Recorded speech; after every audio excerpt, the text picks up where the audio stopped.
Exploring the truth behind the headlines is our priority.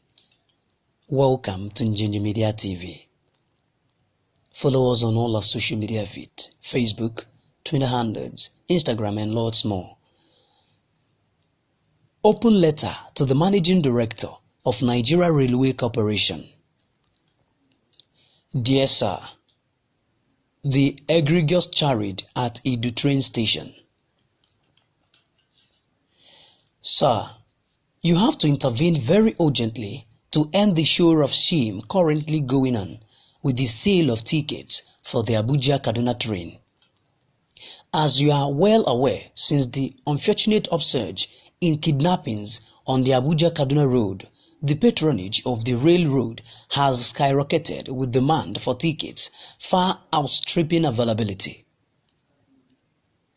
Unfortunately, the staff of the station, including Kubwa and Rigasa, similar situations are prevalent, perhaps with a slightly reduced impunity level in both stations, have seen this unfortunate predicament as a way of quickly enriching themselves.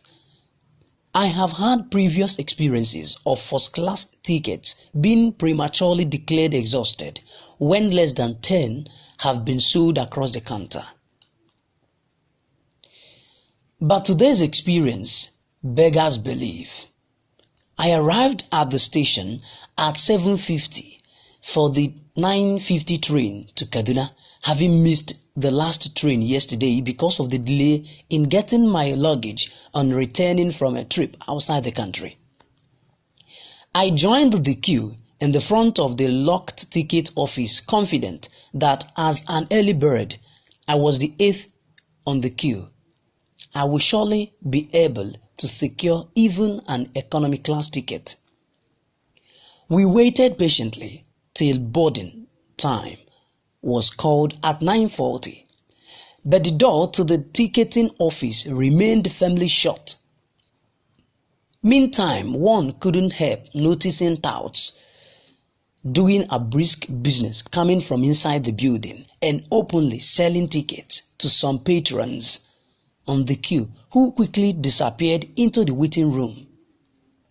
One of the touts was gracious enough to inform those of us in the front of the queue that all tickets, including the economy class ticket, have been long sold out, but the standing tickets would be on offer once boarding commenced, or we could hang around in the scorching sun, as there was no waiting room for the prospective passengers without tickets for the afternoon train in 4 hours' time.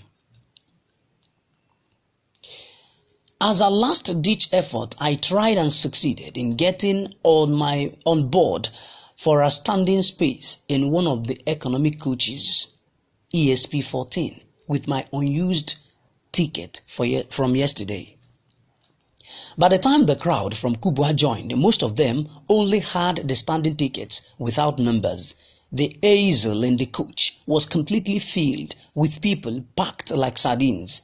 About 50 passengers were standing in a coach with seating capacity for 81 passengers, some sitting on their backs, completely obliterating the space between two rows of the seats.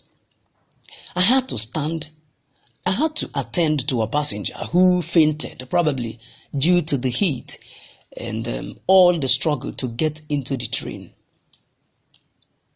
I was with extreme difficulty that a little space was created to lay him down because of the sheer numbers of standing passengers. Another lady passenger with diarrhea found the two toilets on the coach inexplicably locked after struggling to get to them and ended up soiling her clothes after being denied access to the toilet in the adjacent first-class coach. I vividly recall the time and effort Rotimi Amici invested in ensuring that this rail project took off and operated successfully to the benefit of the masses. He and his junior master, Gbemi Saraki, are indomitable individuals for whom I have immense admiration and respect. Will they claim to be unaware of these daily malfeasance? Are they contented to sit back and allow conscienceless rogues destroy a veritable legacy of their administration and daily toil with the lives, livelihood and security of thousands of Nigerians? I hope not. The docility of most decent Nigerians who shake their heads, mutter, "This is Nigeria," and accept bad behaviors utterly confounds me. That is exactly why we are in the cesspit we found ourselves. And that is why impunity now walks majestically and fearlessly on four legs. This pathological docility will kill us all if it's not eschewed from our collective mindset. This is the story of my journey from Idu to Rigasa on Thursday, December 19, 2019.